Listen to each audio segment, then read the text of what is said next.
Coming up on Arirang News. Amid a global economic slowdown, South Korea recorded its worst ever trade deficit in January. Exports plunged, logging a double-digit decline, particularly on weak demand for chips. Among those coming in from China in the last 7 days, 2% tested positive for COVID-19. The figure dropped compared to previous weeks, but South Korean health authorities say close monitoring is still needed. 2 years have passed since the military seized control of Myanmar.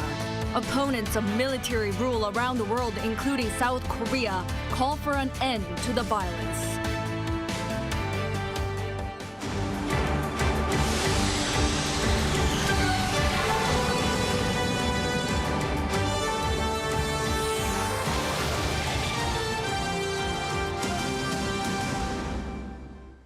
Good evening. It's 9 p.m. here in South Korea, and thank you for joining us on Arirang News. We begin with growing export concerns in the country. Falling exports took a big bite out of the country's trade balance in January. In fact, the nation recorded a worst ever trade deficit last month. Our economics correspondent Yoon starts us off. South Korea's trade balance continued to plunge in the new year due to sluggish demand for semiconductors. According to data released by the Ministry of Trade, Industry and Energy on Wednesday, the country logged a record-high trade deficit of $12.7 billion in January. This marks the 11th month in a row of deficit, which is the longest consecutive run of deficits since the global financial crisis in 2008. And in fact, the deficit in January was more than a quarter the size of the shortfall for all of last year. In 2022, the annual trade deficit came to about $47.5 billion, which is the biggest in the country's history and more than twice as big as the previous record set in 1996. The deficit for January came as exports for the month dropped by 16.6% from a year earlier to a little over $46 billion. It was the fourth straight month of decline amid the ongoing global economic slowdown and downturn in the semiconductor industry. By item, outbound shipments of semiconductors plunged by almost 45% on year as their prices tumbled. On the other hand, overseas sales of cars rose by nearly 22% on year, while sales of petroleum products rose by about 12%. The report also cited the base effect as a factor behind the fall in overall exports, which came as exports in January last year had the strongest performance for any month of January. By nation, slowing economic growth due to global inflation and monetary tightening pulled down the exports to China by over 31% and exports to the United States to about 6% from the previous year. Meanwhile, South Korea's imports were down for the second straight month with an on-year decrease of 2.6% to almost $59 billion. Due to the high demand over winter, the three major energy imports, which are crude oil, gas, and coal, amounted to over $15 billion again last month.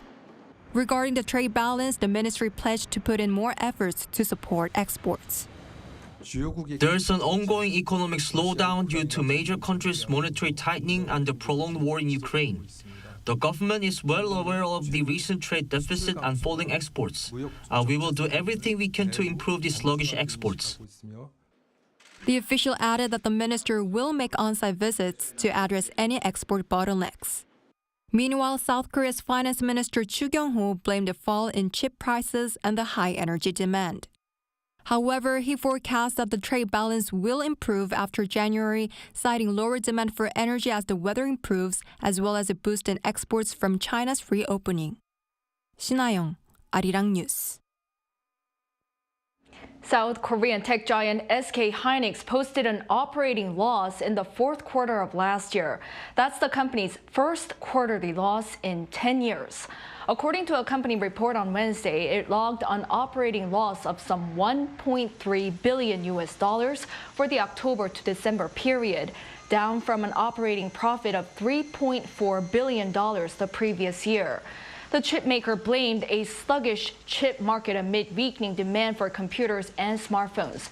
Sales plunged by nearly 40% on-year to a little over $6 billion, while net income saw a loss of $2.8 billion. The company is expected to cut investments by half this year, citing macroeconomic concerns.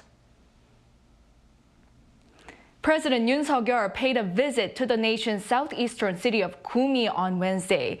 Attending a signing ceremony at the headquarters of one of South Korea's major manufacturers of silicon wafers for semiconductors, President Yoon called for further investment as chips are the backbone of the country's economy and a national security asset.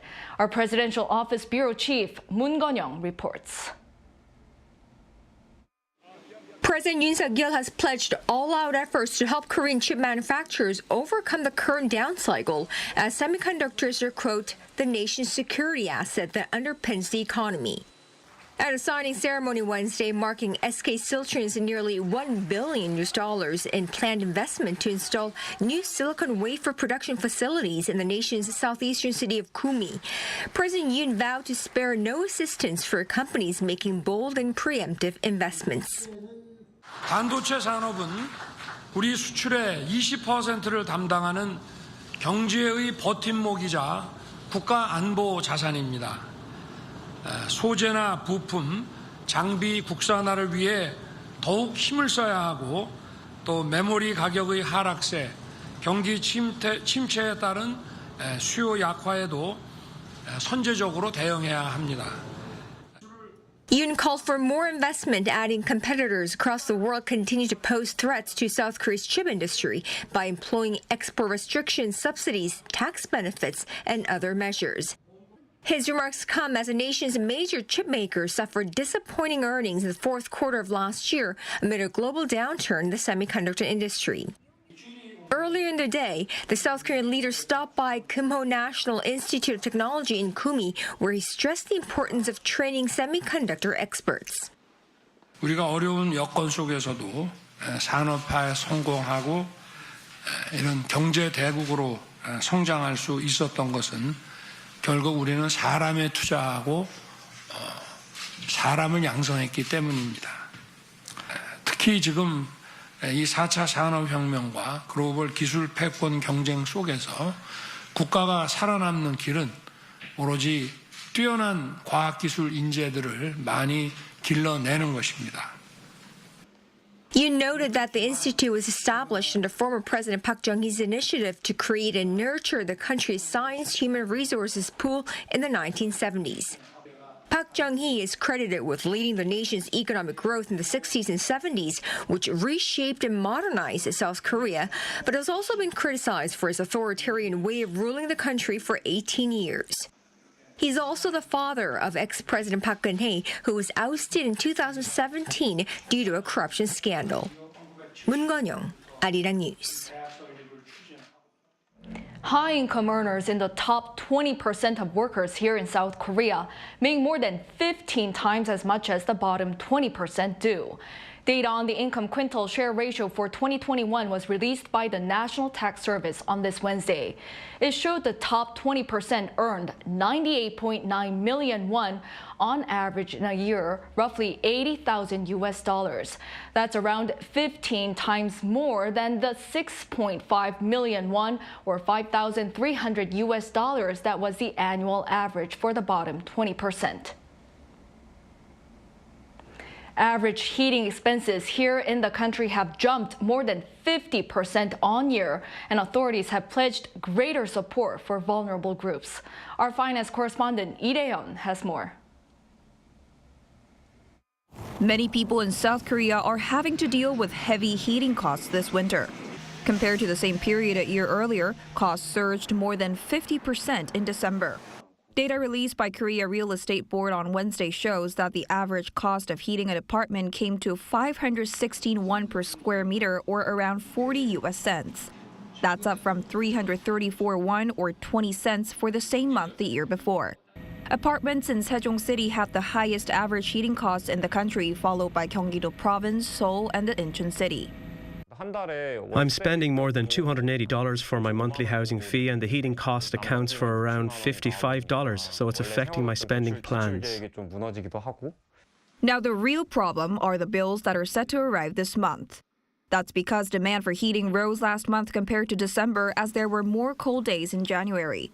On top of that, the average electricity cost in apartments also rose 16.2% on year in December, further increasing the burden. Considering the difficulties that low-income families could face amid the soaring heating costs, the government has announced plans to expand financial subsidies for people experiencing hardship. The Ministry of Trade, Industry and Energy said Wednesday it will provide aid not only to people who receive basic livelihood security program benefits, but also to those whose earnings are below 50% of the median income. The package includes an energy voucher worth around $240 as well as $220 discount on gas prices. Around 1.6 million households will be eligible to receive this benefit until the end of March. And the ministry says it's also aiming to improve the Social Security information system to make registering for these programs more convenient. Lee Dae-hyun, Arirang News. People arriving from China have been testing positive for COVID at a rate of 2%, a significant decline from earlier. But Korean health officials say they need to keep monitoring the situation on the heels of its Spring Festival holidays. Our Kim Jong-sil reports.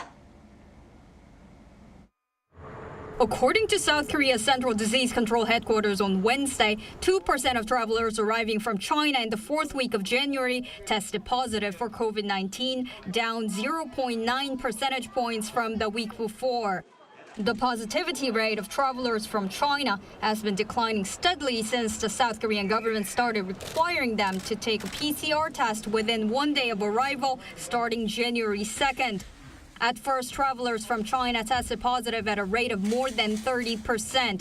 Although the positivity rate is declining, the South Korean health authorities said they need to monitor the situation carefully. We think that another risk factor is the Spring Festival, which means a large-scale population movement throughout China. It's not been long since the festival ended and the full extent of its effect is not yet clear. So I think it is necessary to look into that. So we think we need to monitor China based on its current quarantine situation.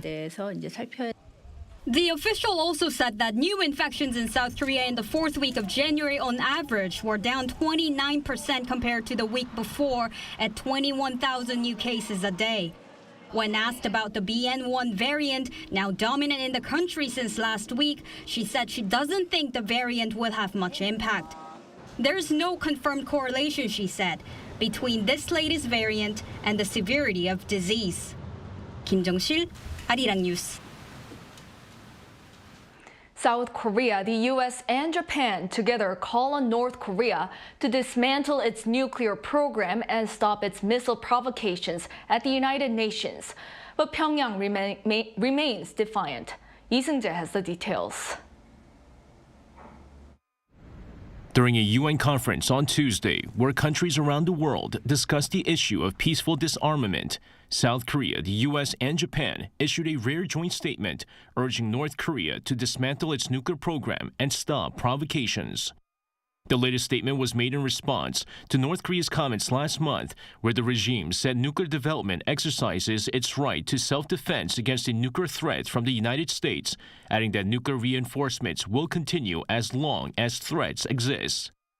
Yoon Sung-mi, South Korea's deputy ambassador at the UN Conference on Disarmament, stressed that North Korea launched 70 ballistic missiles last year alone, including 8 intercontinental ballistic missiles, adding North Korea's illegal nuclear and ballistic missile programs are a clear and blatant violation of a number of UN Security Council resolutions and represent a grave threat to peace and security on and around the Korean Peninsula.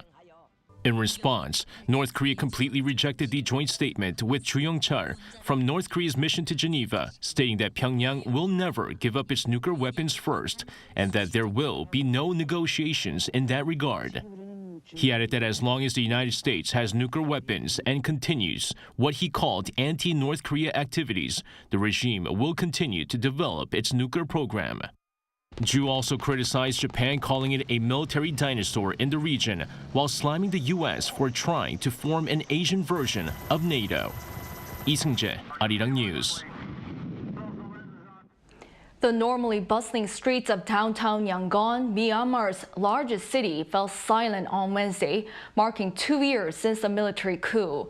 There were reports of similar scenes elsewhere in Myanmar as opponents to the junta. The General Strike Coordination Body on Wednesday called for a silent strike to express strength and solidarity. They urged people to stay inside or close their business from 10 a.m. to 3 p.m. in opposition to the military rule and its plans for elections.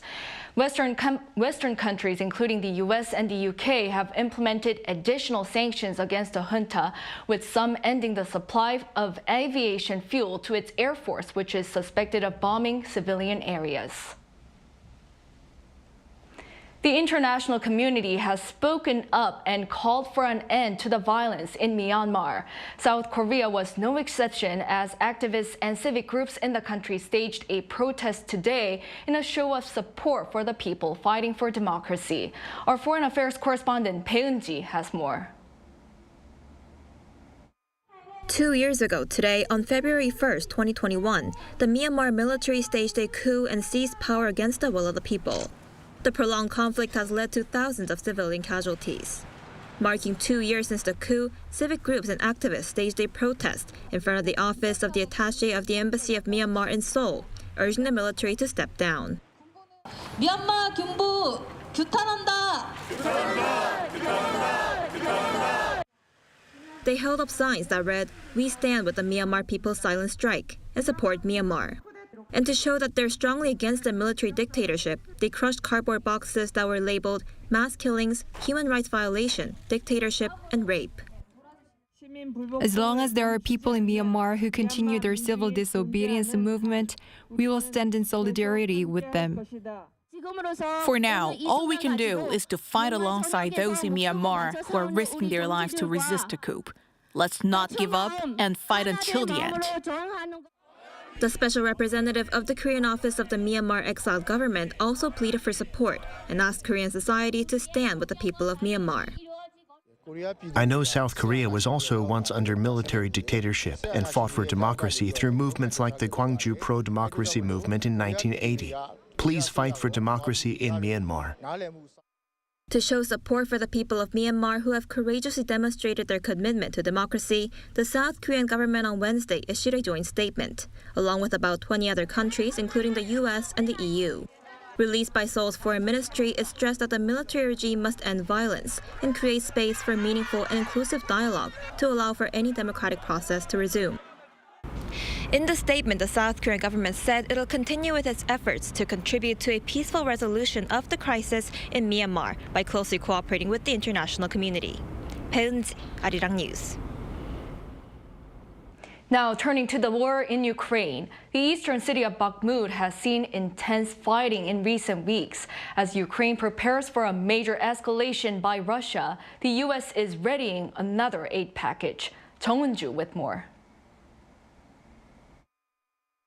Russian forces continue their offensive towards the eastern city of Bakhmut, and Ukraine say that the Donetsk, Luhansk, Kharkiv, and Kherson regions have seen intense shelling by Russian forces.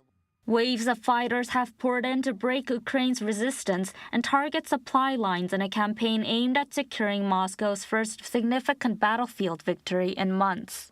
Maxim Zorin, former co-commander of Ukraine's Azov regiment, said Tuesday through his official Telegram channel that Russian airborne units have also joined Wagner mercenary fighters in the battle for Bakhmut. Ukrainian fighters and analysts say that Moscow has been trying to take over Bakhmut through the sheer weight of troop numbers, leading to higher Russian and Ukrainian casualties in recent fighting than in previous months. Increased shelling near settlements near the state border is also causing civilian casualties and the destruction of private property. Alexei Danilov, secretary of the National Security and Defense Council of Ukraine, told Sky News that Russia is preparing for maximum escalation, similar to what happened last February 24th. He said that Ukraine's military was preparing for all possibilities and had significantly more support from Western partners than 12 months ago. Meanwhile, the U.S. is readying more than $2 billion worth of military aid for Ukraine. An announcement is expected as soon as this week and is likely to include longer-range rockets for the first time, as well as other munitions and weapons. Part of the package will come from a fund known as the Ukraine Security Assistance Initiative. Its funds will go toward the purchase of a new weapon called the Ground Launch Small Diameter Bomb, or GLSDB, which has a range of 150 kilometers. U.S. President Joe Biden reiterated on Monday, however, that Washington will not provide fighter jets to Ukraine in the face of renewed calls from Kyiv. As of January 19th, the United States has committed $26.7 billion to Ukraine in security aid since the beginning of the war nearly a year ago. 정은주, Arirang News. Some good news for fans of K-pop girl group Blackpink, as the group added dates in Mexico and Australia to their world tour. YG Entertainment announced Wednesday that 5 additional dates have been added in total, 1 in Mexico City in April and 4 in Australia, with 2 shows in both Melbourne and Sydney in June. With this, the girls are expected to perform for around 100,000 more fans.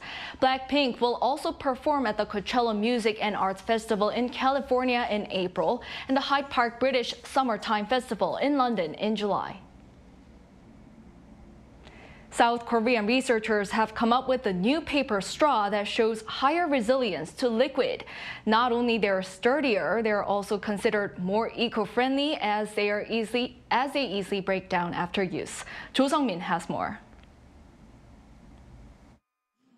These are paper straws commonly found in cafes in Korea. When they're put into a cup of coffee, it only takes a matter of seconds for them to get soggy. The material used for ordinary paper straws is coated with polyethylene. But because the paper isn't coated evenly, the straws easily get wet and soggy once liquid touches the parts the coating doesn't cover. Making matters worse, polyethylene is hard to break down, defeating the purpose of using paper straws in the first place. To address these issues, local researchers have developed a new straw that is resistant to water and at the same time biodegradable. They compared their new straws in tests against plastic straws and normal paper straws. Having all been put into a cup of water, the plastic and paper straws quickly got soggy and started bending, whereas the new straws retained their shape. The new straws are protected by a special compound of nanocrystals and a certain kind of polymer resin. Not only did we enhance the physical characteristics of biodegradable plastic, we also found ways to bind the paper and plastic more strongly. The straws were also immersed in seawater for 2 months to see how fast they would break down. While the normal straws hardly broke down at all, the new straws broke down significantly and got smaller in size. Although the new straws cost 10% more than normal ones, the researchers say it's worth it considering their benefits to the environment and their convenience. This technology not only protects paper products from moisture, it also helps break them down faster and can be used not just for paper straws, but for plastic plates, cups and boxes too. Cafes and restaurants in Korea will be banned from using plastic straws from this coming December, and so researchers and experts believe the new technology will be widely used as the main replacement for plastic dishes and utensils. Jo Sung-min, Arirang News.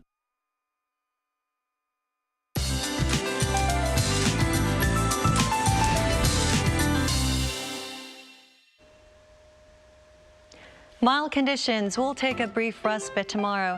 Expect morning conditions to get a tad colder nationwide. First, Seoul readings will drop by about 10 degrees overnight, and morning lows will start off frigid at -6 degrees tomorrow. When temperatures drop significantly, it's much easier to catch a cold, so please take extra care of your health at this time. Finest concentrations will ease off overnight, and the entire nation will see cleaner tomorrow. Air quality will stand in the normal to good categories. And for those across the East Coast and Gyeongsang-do provinces, please be extra careful with anything that can start a fire. Dry conditions are persisting with dry weather advisories in place. Tomorrow, Seoul and Daejeon will be starting off at -6 degrees. Some regions will see wide temperature gaps with highs jumping significantly. Seoul will get up to 2 degrees, Gwangju 5, Busan will be reaching 9 degrees. And for the time being, no rain or snows in the forecast for inland regions. That's all for now, and here are the weather conditions around the world.